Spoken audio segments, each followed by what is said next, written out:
Bismillahirrahmanirrahim. Assalamualaikum warahmatullahi wabarakatuh. Alhamdulillahirrabbilalamin. Wabihi nasta'in wala umuri dunia wadin. Wassalatu wassalamu ala asrafil anbiya'i wal mursalin. Wa ala alihi wa sahbihi ajma'in. Amma ba'du.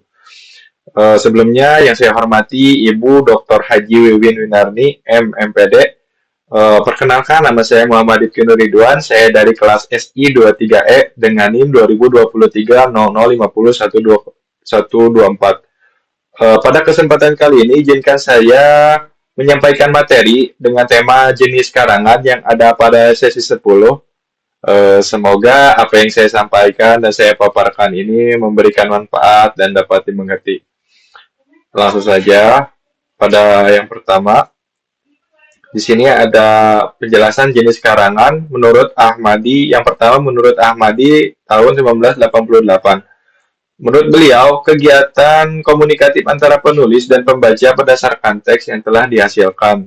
Dan yang kedua di sini ada menurut Gi tahun 1995, karangan menurut beliau itu adalah hasil perwujudan gagasan seseorang dalam bahasa tulis yang dapat dibaca dan dimengerti oleh pembaca. Kemudian yang terakhir dari Barkah tahun 2022, menurut beliau, rangkaian kalimat-kalimat yang terjalin secara utuh dan membentuk paragraf-paragraf. Selanjutnya, di sini ada paragraf menurut posisi kalimat topiknya.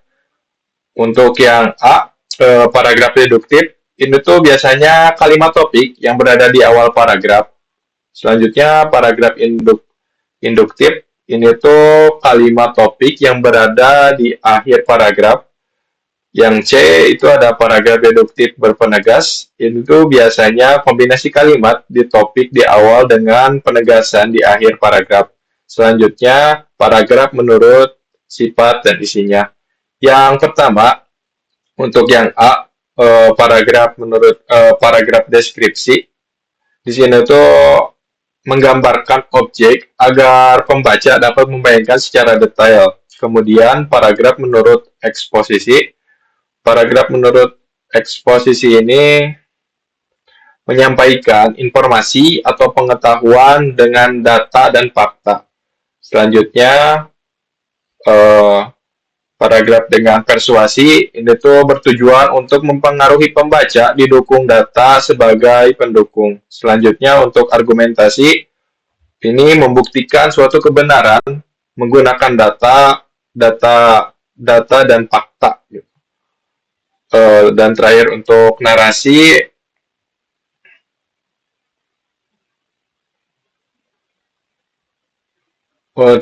ini dia menceritakan kejadian agar pembaca merasakan pengalaman tersebut. Selanjutnya paragraf menurut fungsinya. Yang pertama itu ada paragraf pembuka. Pembuka ini menyampaikan pengantar atau konteks awal.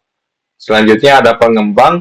Pengembang ini menguraikan ide utama secara mendalam. Dan terakhir, paragraf penutup memberikan kesimpulan atau penegasan.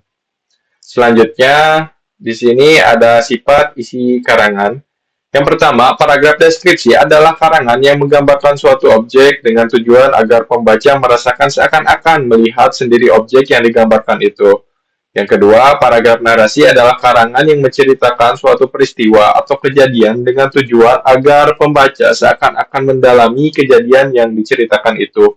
Selanjutnya, paragraf eksposisi, karangan yang memaparkan sejumlah pengetahuan atau informasi serta dikemukakan data fakta untuk memperjelas pemaparan.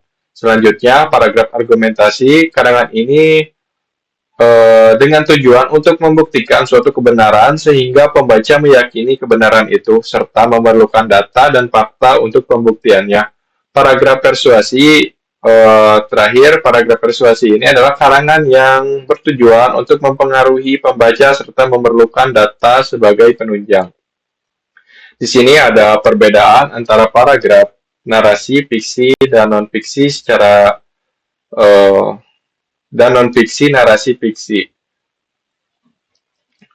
Yang pertama ada narasi fiksi, menyampaikan makna amanat secara tersirat sebagai sarana rekreasi rohaniah. Selanjutnya, yang kedua, mengunggah imajinasi Yang ketiga, penalaran difungsikan sebagai alat pengungkap makna kalau perlu dapat diabaikan. Selanjutnya, bahasa cenderung figuratif dan menitikberatkan kepada pengguna konotasi. Selanjutnya, pada narasi non-fiksi ini menyampaikan informasi yang memperluas pengetahuan. Selanjutnya, memperluas pengetahuan atau wawasan. Penalaran digunakan sebagai sarana mencapai kesepakatan rasional. Yang keempat, bahasanya cenderung informatif dan menitikberatkan kepada penggunaan makna denotasi. Tapi di sini juga saya menyimpulkan untuk narasi non-fiksi secara garis besar mungkin menyampaikan makna atau pesan secara tersirat yang sering digunakan sebagai sarana hiburan atau rekreasi spiritual, mengunggah imajinasi pembaca melalui cerita yang penuh dengan khayal.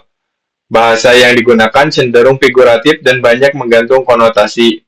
Penalaran dalam narasi fiksi lebih fleksibel dan tidak selalu menjadi fokus utama. Untuk narasi non-fiksi, berfungsi menyampaikan informasi faktual untuk menambah wawasan atau pengetahuan pembaca, menggunakan bahasa yang informatif dengan makna denotasi atau langsung. Untuk mempermudah pemahaman, penalaran menjadi alat utama untuk menyusun argumen atau kesimpulan yang rasional. Melalui narasi ini, pembaca tidak hanya memperoleh hiburan, tetapi juga mendapatkan manfaat yang berupa informasi yang relevan dan berguna. Next, selanjutnya di sini ada ciri karangan yang baik menurut Tarigan tahun 1985. Beliau yang pertama mencerminkan kemampuan pengarang untuk menggunakan nada yang serasi. Selanjutnya yang kedua, mencerminkan pengarang mampu menyusun karangan secara utuh dan tidak samar-samar. Dan yang terakhir, dapat meyakinkan si pembaca. Masuk kepada kesimpulan, karangan adalah bentuk komunikasi tertulis yang menyampaikan gagasan atau informasi secara sistematis. Jenis karangan dibedakan berdasarkan posisi, kalimat, topik, deduktif, induktif, deduktif, berpenegas. Sifat ini, deskripsi, narasi, eksposisi, argumentasi, persuasi, dan fungsi pengguna, pengembang, penutup. Narasi dibagi menjadi fiksi, yang mengunggah imajinasi dengan bahasa figuratif dan non-fiksi, yang memberikan informasi faktual dengan denotatif. Karangan yang baik untuk memiliki struktur yang utuh, nada serasi, dan mampu meyakinkan si pembaca.